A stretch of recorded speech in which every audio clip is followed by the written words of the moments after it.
Hi there, Alison here with another Cab Franc du jour. Today we are in Chinon and we're looking at the Couly-Dutheil 2017 Clos de l'Eco Chinon. Happy Cabernet Franc Day, everyone! In light of the fact that it is such a special day, I thought I would dive into my collection and talk about a Cabernet Franc that is coming from one of the top vineyard sites for the variety in the Loire Valley, Clos de l'Eco in Chinon. So Couly-Dutheil is one of the benchmark producers in Chinon. The winery was established by Baptiste Dutheil in 1921. And when Baptiste's daughter Madeleine marries Réné Couly, that is when the name changes to Couly-Dutheil.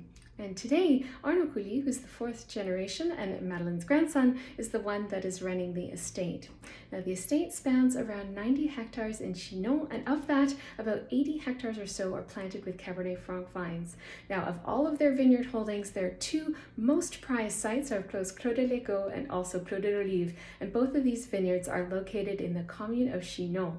Now, by all accounts, Clos de l'Eco is one of the top vineyard sites for Cabernet Franc in Chinon, if not perhaps even the entire Loire Valley.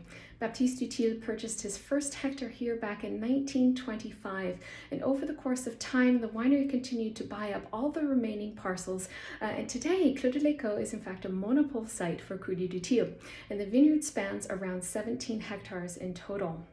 Now, I do want to talk a little bit about the history of this famous site. So, it is believed that at one point the site was in the hands of royalty back in the 12th century, and this is because of how close it is to the Chinon Fortress. It's just a few hundred meters away. You can see it from the vineyard site, and at this time, the Chinon Fortress was the home of many members of the royal family. Now, fast forward to the 15th century, and the vineyard is part of the estate of Antoine Rabelais, who was the father of Chinon's most famous son, writer and scholar François Rabelais. Now, fast forward to the end of the 19th century, and phylloxera has taken hold of the Loire Valley, so the entire Clos de l'Eco vineyard is ripped up and replanted with wheat. And it actually remained replanted with wheat for the better part of several decades. And then, of course, along comes Baptiste Dutheil. In 1925, he purchases his first hectare and then begins to replant the site to vines in the sort of early 1930s. Now, when the original Chinon appellation rules were drawn up back in 1937, Clos de l'Eco was in fact excluded from the Chinon appellation, primarily because it was planted with wheat at the time. But of course, later on, it was retroactively added back to the Chinon appellation and added to the delineated area. Now, I do want to talk a little bit about the lore of the name Clos de l'Eco. So when you're standing in the vineyard site, as I mentioned, you're very close to the northern walls of the Chinon Fortress. And in fact, if you shout towards the walls, your voice will in fact echo. And the legend states that men used to come to this site and ask the walls whether or not their lovers were faithful.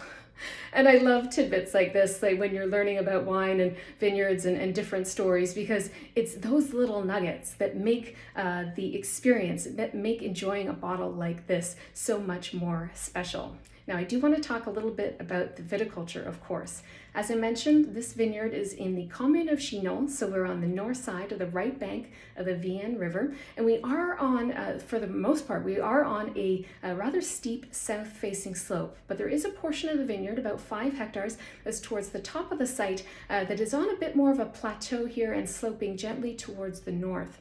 Now, the vineyard is also at a relatively high altitude for Chinon, and it's sitting at around 95 to 98 meters above sea level, which is one of the highest vineyard sites in the Chinon appellation. And because of this very high, exposed, open position, the vineyard actually is subject to a little bit less mildew pressure as a result, because there's constant breezes and airflow moving through the vines. Now, from a soils perspective, we got to talk about soils. What we're dealing with predominantly here is a type of hydromorphic clay that dates to the Sinonian era. And this clay is found in both the topsoil as well as the subsoil. And in the topsoil, it's relatively stony, and there is some flint and quartz in in the topsoil. Of course, there is a limestone bedrock that dates to the same era underneath, but really the main influence here in terms of viticulture as well as the wine is in fact this clay. Now, as I mentioned before, this vineyard is a fair size. It's 17 hectares, but not all 17 go into this wine. In fact, this wine is actually just from about an 8-hectare parcel, and this is all on that south-facing slope, as I mentioned. Now, the vines are on average 45 or so years of age. Some vines are as old as 75 years. And Arnaud Couly really opts for longer hang time. So he waits as long as possible, so later picks for his fruit, and he really does want the grapes to achieve full phenolic ripeness. And when he does pick, he hand harvests the fruit. It's all destemmed, and fermentation takes place with indigenous yeast entirely in stainless steel tanks.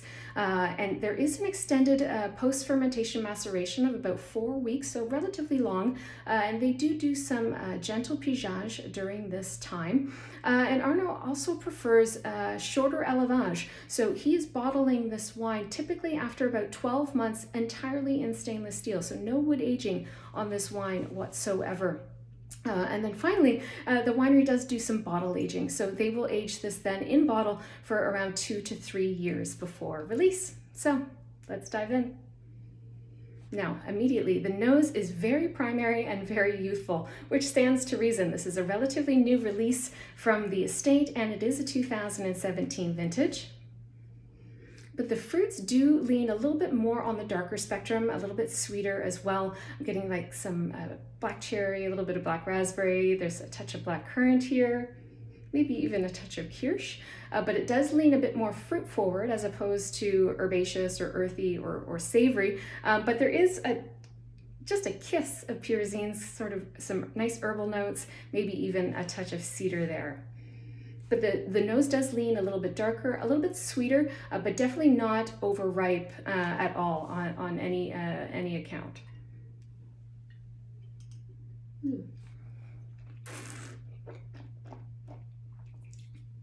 All those same darker, sweeter fruits come through really nicely on the palate.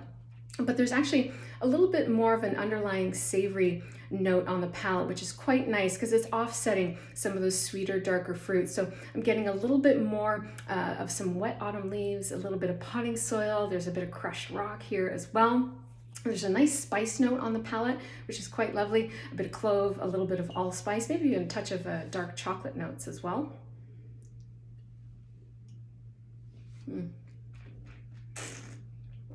The acidity is really vibrant, very mouth-watering, quite pronounced, and you can tell there is a sufficient acidity for this wine to really go the distance in terms of aging. The tannins are very fine. They're a bit more on the rounder and riper side with this crushed velvet texture. There's a decent amount of tannin here, but it's by no means aggressive or over extracted by any means. And there's a bit of a touch of a powdery chalkiness to the finish in terms of the tannins as well. I'm loving this wine today. The mouthfeel. This is a full-bodied wine. It's a little bit more on the riper, richer style, but it is balanced. The way the fruit, the acid, the tannins, the way it's all working together is really quite seamless. There's a roundness to the palate, which makes a lot of sense, and there's a breadth to the palate as well. And that is, I tend to get that sort of breadth on the palate, that roundness, when I'm tasting Cabernet Franc that's come from more clay-based soils versus, say, limestone, where there's more of an impact of limestone, I should say, where the wine tends to sit more vertically or more linear. This is sitting a little bit broader on the palate, a little bit more round. But I'm really loving how this wine is showing today, which is really quite remarkable considering A, it's such a prestigious site, and B, this is such a young wine, but it's really expressive and it's very approachable as well, which I think is quite special. I'm not sure if anybody's had this wine before, but the great thing about this is it's a remarkable value. Here in North America, this would retail for around $40-45. It's even and cheaper in Europe. So this is the sort of wine that you can actually buy, 4 bottles of, or 3, or maybe even 6 bottles of, enjoy one now, and then tuck a few away to enjoy in the future, which is really quite wonderful, especially for a site of this caliber. Now, if you've had this wine before, please let me know what you thought of it in the comments below. And if you're drinking something special today on Cab Franc Day, please let me know what is in your glass in the comments below. And of course, as always, I will be back again soon with another wine. Cheers.